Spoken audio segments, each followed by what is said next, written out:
నమస్తే, welcome to our channel. నేను సిరి. కాపులకి బీసీ హోదా కావాలని చెప్పేసి కౌన్సిల్లో నాగబాబు గారు అయితే ఒక నోటీస్ అయితే ఇవ్వడం జరిగింది. కానీ మరి ఎందుకు విత్డ్రా చేసుకున్నారనే అంశం అయితే మరి ఇప్పటివరకు తెలియలేదు. మరి దీని మీద స్పందించడానికి ఈ రోజు మనతో పాటు ఉన్నారు ప్రముఖ రాజకీయ విశ్లేషకులు చింత రాజశేఖర్ గారు. నమస్కారం సార్. మరి ఇప్పుడు చూసుకున్నట్టయితే కాపులకి బీసీ హోదా అనే దానిపైన కౌన్సిల్లో నాగబాబు గారు నోటీస్ ఇవ్వడం జరిగింది.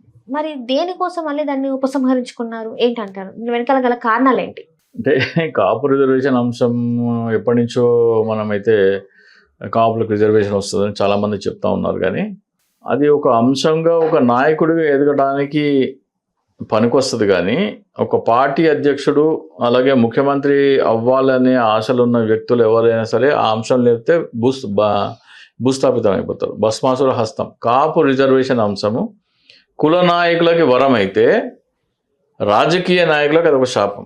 అంటే ఎట్లా సార్? అంటే ఫర్ ఎగ్జాంపుల్ కాపు జనాభా ఎంత ఉందంటే దాదాపు ఒక రకరకాల గణాంకాలు ఉంటాయి.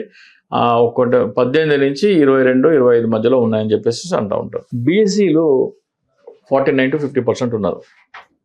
బీసీలకు ఆల్రెడీ రిజర్వేషన్ ఉంది. బీసీలకి ఇప్పుడు కాపులకి బీసీ హోదా ఇస్తే ఈ బీసీ కోటాలో కాపులు కూడా వచ్చి చేరుతారు. అంటే ఒక 50% మంది వచ్చి చేరుతారు. అంటే వాళ్ళ రిజర్వేషన్లకి వీళ్ళు గండి కొడుతున్నట్టే కదా. సో అప్పుడు కాపులకి బీసీ రిజర్వేషన్ ఇచ్చిన పార్టీకి బీసీలు ఓటేయరు. ఖచ్చితంగా ఎందుకు వ్యతిరేకత వస్తుంది. సో బీసీలు ఓట్లు అంటే మీకు వచ్చే 18-20% ఓట్ల కోసం 50% ఓటు బ్యాంక్ని మీరు నారాజు చేయలేరు. నారాజు అంటే వాళ్ళ కోపం తెప్పించలేరు, వాళ్ళని అసంతృప్తి పరచలేరు.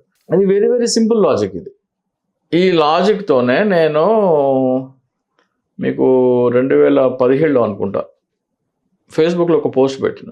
కాపు రిజర్వేషన్ అనేది అసంభవం, అగ్ర కులాలందరికీ కలిపి 10% రిజర్వేషన్ ఇవ్వటం అనేది సబబు, అది ఏమన్నా అవకాశం ఉంటే ఉంటుంది కానీ కాపులకి రిజర్వేషన్ అనేది అసంభవం. అది ఇప్పుడు చిరంజీవి పార్టీ పెట్టినా పవన్ కళ్యాణ్ పార్టీ పెట్టినా కానీ కాపులకు రిజర్వేషన్ అడిగితే ఏమవుతుంది?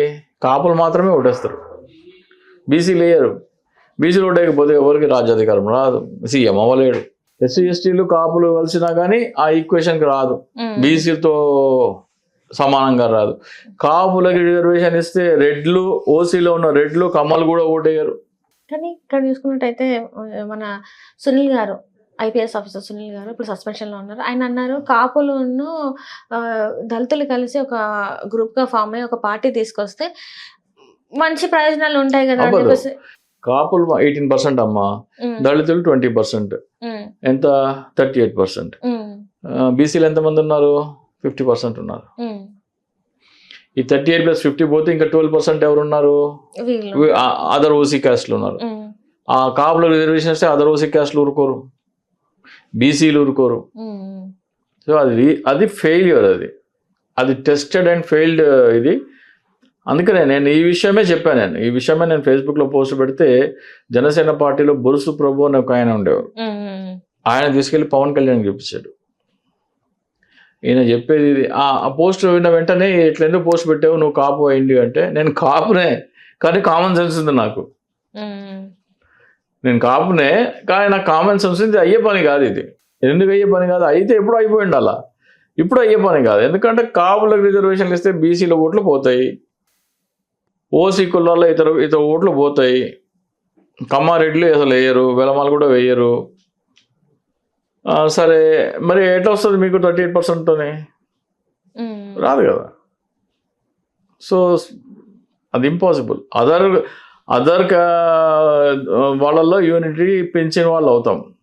అదర్ క్యాస్ట్లో ఎప్పుడైతే బీసీలకి అన్యాయం జరిగి బీసీలకి ఇప్పుడు కాలేజెస్లో కానీ ఎడ్యుకేషన్లో కానీ లేకపోతే ఎంప్లాయ్మెంట్లో కానీ రిజర్వేషన్ ఉంది కదా, దానికి 50% పోటీ వచ్చేస్తుందంటే ఎవరు రానివ్వరు. నాది గుంజుకుంటా అంటే ఎవరు రానివ్వరు. అప్పుడు ఏం చేయాలా?